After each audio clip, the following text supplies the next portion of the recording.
Bienvenue dans le 7 minutes. Au sommaire de cette édition, les plaignants qui souhaitaient que Tidjane Thiam soit destitué de la présidence du PDCI RDA ont décidé d'annuler leur plainte. Des détails dans cette édition. Les stratégies pour stimuler la croissance des startups au cœur d'un atelier à Grand Bassam.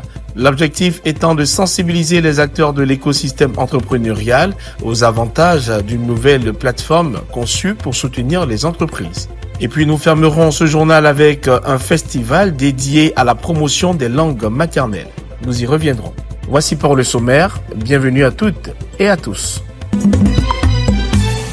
La crise qui menace de secouer la direction du PDCI RDA semble connaître un dénouement. Les 4 principaux plaignants qui ont déposé une plainte pour réclamer la destitution de Tidjane Thiam à la tête du parti ont finalement décidé de la retirer. Ce revirement a fait la une de plusieurs journaux publiés le mardi 25 février 2025. Le Jour Plus titre PDCI RDA. Après leur simagrée, les 4 présumés plaignants demandent pardon et veulent rencontrer Thiam. De son côté, le bélier proche des sphères du PDCI RDA mentionne à sa une tentative de destitution de Thiam.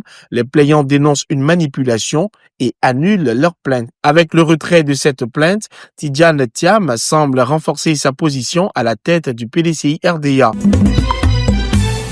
Un événement consacré au développement des startups s'est tenu à Grand Bassam. L'atelier a pour objectif de sensibiliser les acteurs de l'écosystème entrepreneurial aux avantages d'une nouvelle plateforme conçue pour soutenir les jeunes entreprises. Dans cette dynamique, le projet des chaînes de valeur compétitives pour l'emploi et la transformation économique PC7 a lancé un annuaire des startups.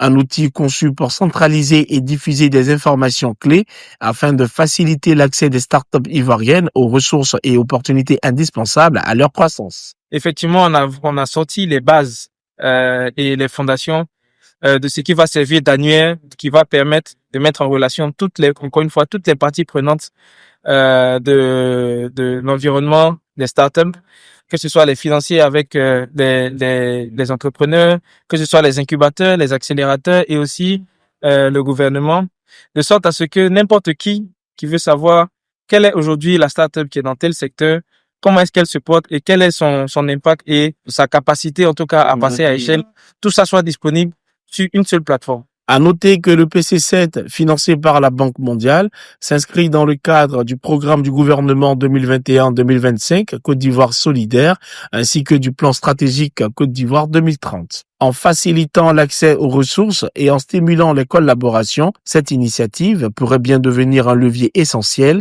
pour la croissance durable des startups ivoiriennes.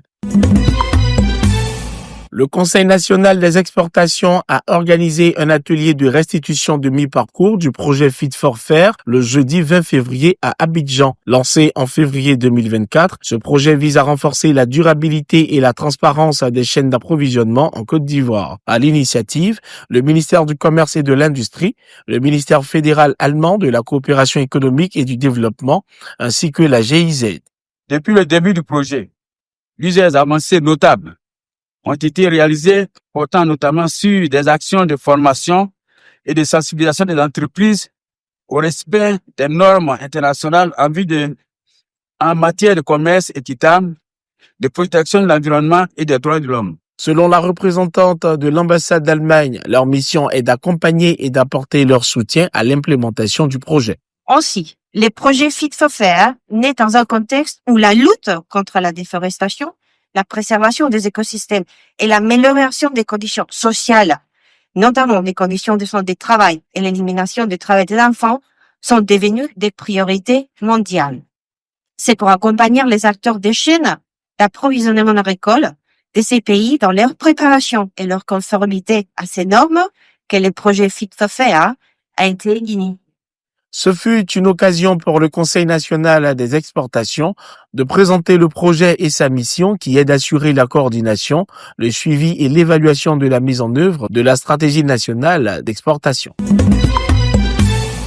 Le Festival international des langues maternelles est désormais lancé. L'objectif principal de l'événement est de promouvoir et valoriser les langues maternelles ivoiriennes et africaines en tant qu'éléments clés du patrimoine culturel. Lors de son intervention, Guy Kalou, commissaire général du festival, a souligné que la langue maternelle joue un rôle essentiel dans la transmission des traditions et constitue un pilier de notre identité locale. Qui sommes-nous si nous ne savons pas d'où nous venons? Voici la question fondamentale qui nous emmène à essayer de nous engager avec le peu qu'on peut apporter, parce que ce serait prétentieux de notre part de dire qu'un festival va venir résoudre le problème. Non. Mais un festival peut au moins interpeller.